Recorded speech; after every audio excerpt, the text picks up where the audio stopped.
Assalamualaikum warahmatullahi wabarakatuh. Selamat berjumpa anak-anakku semua, para pecinta biologi. Dalam video kali ini kita akan belajar sistem ekskresi pada manusia. Pada bagian pertama kita akan belajar tentang ginjal dan paru-paru. Dalam pembelajaran ini, kompetensi dasar yang akan kita capai yaitu sedangkan indikator pencapaian kompetensinya adalah tahukah kalian, setelah kita melakukan aktivitas, pasti akan ada sampah yang dihasilkan. Misalnya kertas, plastik, daun kering, sisa makanan, atau bungkus makanan. Coba bayangkan, bagaimana jika sampah-sampah itu kita biarkan? Tentu rumah kita akan penuh dengan sampah. Dan tentu saja ini akan membuat rumah kita kotor dan menjadi sarang penyakit. Lalu bagaimana dengan sisa pencernaan yang terdapat di dalam tubuh kita? Jika tidak dibuang, semua zat tersebut akan menumpuk di dalam tubuh dan berpotensi menyebabkan gangguan kesehatan. Proses pembuangan zat-zat sisa metabolisme ini disebut proses pengeluaran atau ekskresi. Sistem ekskresi adalah sebuah sistem yang melakukan pengeluaran zat sisa hasil metabolisme yang sudah tidak dibutuhkan tubuh untuk menjaga keseimbangan tubuh melalui osmoregulasi. Adapun osmoregulasi adalah mekanisme pengaturan jumlah zat pelarut dengan zat terlarut di dalam tubuh. Ada beberapa istilah yang erat kaitannya dengan ekskresi. 1. Defekasi, 2. Ekskresi, 3. Sekresi, dan 4. Eliminasi. Seperti yang pernah kita pelajari di dalam sistem pencernaan makanan, setelah masuk ke dalam tubuh, zat-zat makanan ada yang tercerna dan ada yang tidak tercerna.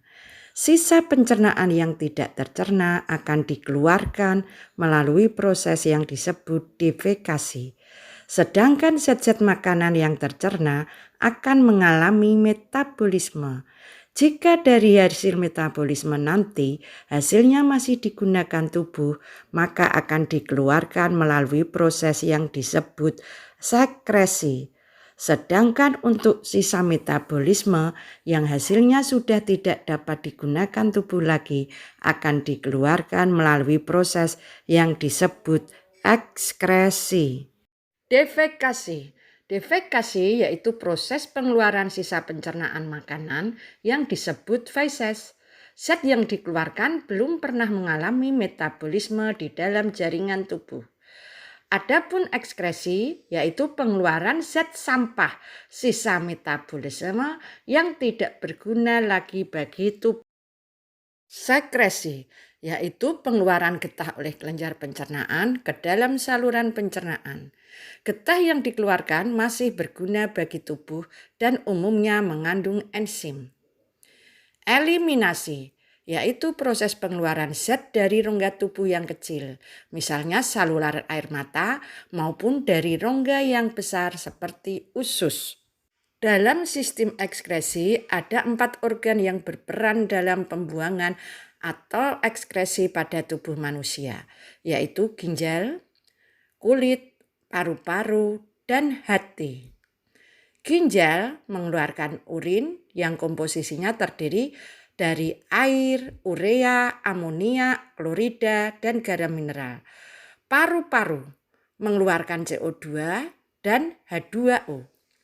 Hati mengeluarkan getah empedu atau bilirubin.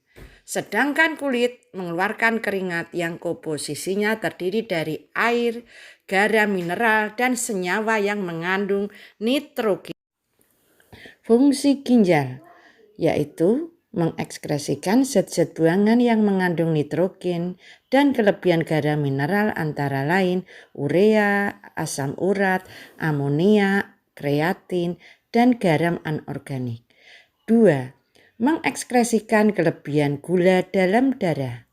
3. Mengatur keseimbangan air dalam tubuh, yaitu dengan cara mempertahankan tekanan osmotik ekstraseluler. 4. Membuang substansi asing seperti obat dan racun. Struktur ginjal. Manusia memiliki sepasang ginjal yang bentuknya seperti kacang ercis. Ginjal terletak di kiri dan kanan rongga pinggang. Adapun posisi ginjal kanan lebih rendah dari ginjal kiri karena tertekan oleh hati. Bagian-bagian ginjal. Ginjal tersusun atas 3 lapisan. 1. Kortek atau disebut juga kulit ginjal. 2. Medula atau sumsum ginjal. Di sini terdapat tubulus-tubulus ginjal. 3. Pelvis atau rongga ginjal merupakan muara tubulus kolektivus dan hulu ureter. Proses pembentukan urin di ginjal terbagi menjadi 3 tahap, yaitu filtrasi, reabsorpsi, dan augmentasi. Filtrasi merupakan proses penyaringan darah yang terjadi di dalam glomerulus. Darah akan masuk ke dalam glomerulus melalui arteriole aferen.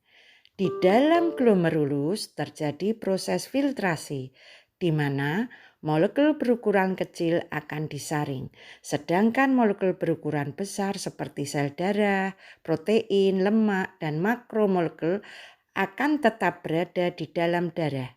Hasil proses filtrasi ini adalah urin primer yang akan disalurkan ke tubulus contortus proximal.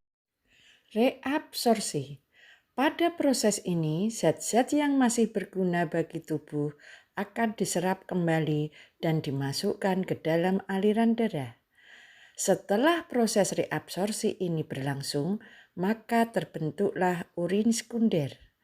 Adapun komponen-komponen yang diserap adalah air, glukosa, asam amino, dan NaCl.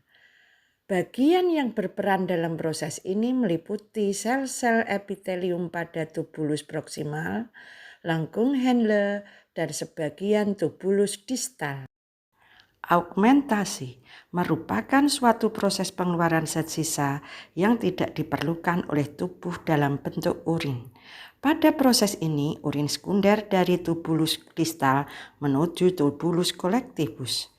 Urin ini akan dibawa menuju pelvis renalis untuk disalurkan melalui ureter hingga sampai pada vesika urinaria atau kantong kemih.